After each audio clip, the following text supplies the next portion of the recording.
जय श्री कृष्णा। स्वागत है आपका राधा कृष्णा भक्ति कथा में। आज हम महाभारत के एक ऐसे निर्णय पर विचार करेंगे जिसने युद्ध का पूरा रुख ही बदल दिया। महाभारत युद्ध जहाँ रिश्तेदार, गुरु और भाई आमने सामने थे। युद्ध से पहले एक पर्सन ने सबको चौंका दिया। श्री कृष्ण ने कौरवों को 11 अक्षौहिणी सेना के विरुद्ध केवल एक निहत्थे सारथी की भूमिका क्यों चुनी थी। वह जानते थे कि युद्ध में उतरकर कुछ ही घंटों में युद्ध समाप्त कर सकते थे।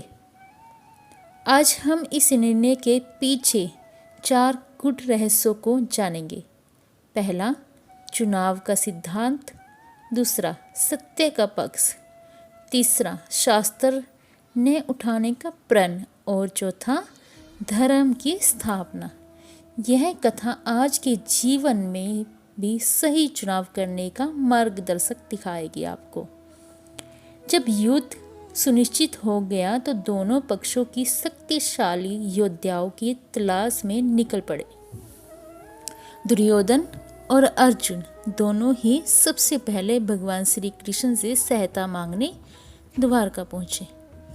दुर्योधन पहले पहुंचा और अपने अहंकार वश श्री कृष्ण के सिरहाने के ऊपर आसन पर बैठ गया। अर्जुन बाद में आया और विनम्रता से श्री कृष्ण के पैरों के पास बैठकर उनकी सेवा में लग गया।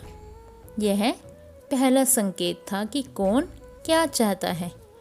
जब श्री कृष्ण की नींद टूटी तो उन्होंने पहले अर्जुन को देखा और उन्होंने दोनों के सामने एक विकल्प रखा। या तो मेरी पूरी नारायणी सेना जो अजय थी ले लो तुम, या फिर केवल मुझे ले लो, पर मैं युद्ध में शस्त्र नहीं उठाऊंगा और केवल मार्गदर्शक बनूंगा। दुर्योधन ने बिना सोचे समझे तुरंत नारायणी सेना को ही चुना। उसने सोचा कि लाखों की अजय सेना एक निहत्थे सारथी के कई अधिक मूल्यवान है। उसने श्री कृष्ण की शक्ति का केवल अपनी उनकी शारीरिक क्षमता तक सीमित समझा। अर्जुन ने एक पल भी नहीं सोचा और तुरंत श्री कृष्ण को चुना। अर्जुन ने कहा, हे केशव, मुझे युद्ध में विजय के लिए किसी सेना की जरूरत नहीं है, बल्कि आपकी ज्ञान और मार्गदर्शन की बहुत आवश्यकता है। आप मेरे सारथी बने। श्री कृष्ण ने यह चुनाव दुर्योधन पर इसलिए छोड़ा क्योंकि वे मनुष्य के स्वतंत्र इच्छा का सम्मान करते थे। दुर्योधन ने भौतिक शक्ति को चुना जबकि अर्जुन ने आध्यात्मिक मार्गदर्शक को चुना।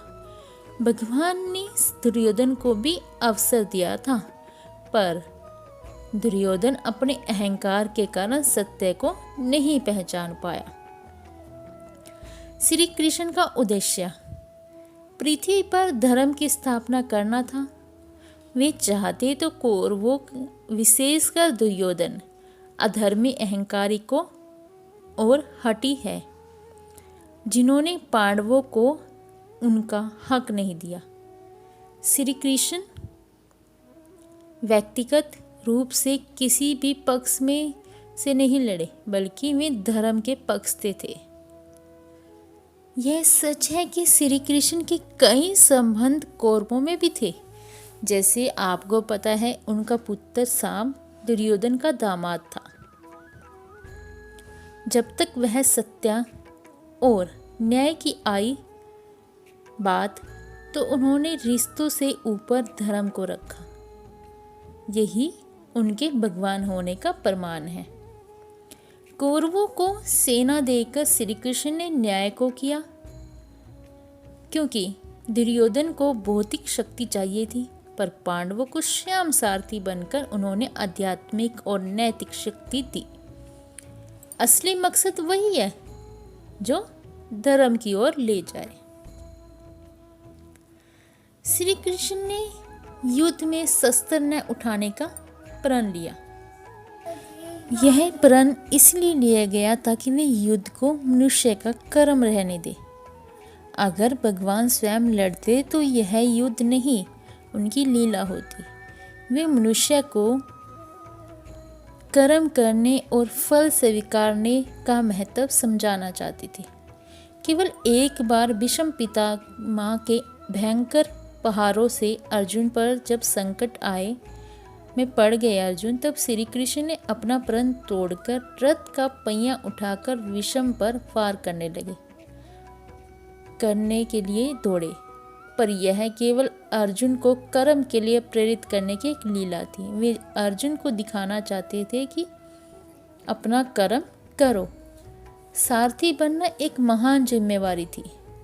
श्री कृष्ण ने अर्जुन को युद्ध के मैदान में केवल दीक्षा ही नहीं दी, बल्कि भगवत गीता का ज्ञान भी दिया। यह ज्ञान युद्ध में लड़ने वाले किसी योद्धा से कहीं अधिक महत्वपूर्ण था कि उन्होंने युद्ध के धर्म का क्षेत्र बना दिया। यदि श्री कृष्ण कौरवों की सेना में होते तो वे युद्ध में केवल एक और योद्धा होते और पांडवों के सारथी बनकर उन्होंने कर्म योग मतलब कि फल की चिंता किए बिना कर्म किया और ज्ञान योग सही का ज्ञान से कर्म करना सबसे बड़ा उपदेश दिया। कौरवों ने फल राज्य की इच्छा से युद्ध किया, इसलिए वे मोह थे।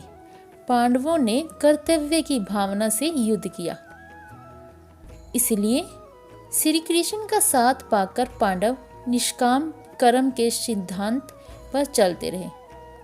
श्री कृष्ण ने यह सिद्ध कर दिया कि भौतिक शक्ति सेना से कहीं अधिक महत्वपूर्ण सही मार्गदर्शक और सच्चा ज्ञान है। यही कारण है कि नारायणी सेना के होने के बावजूद भी कौरवों की पराजय हो गई।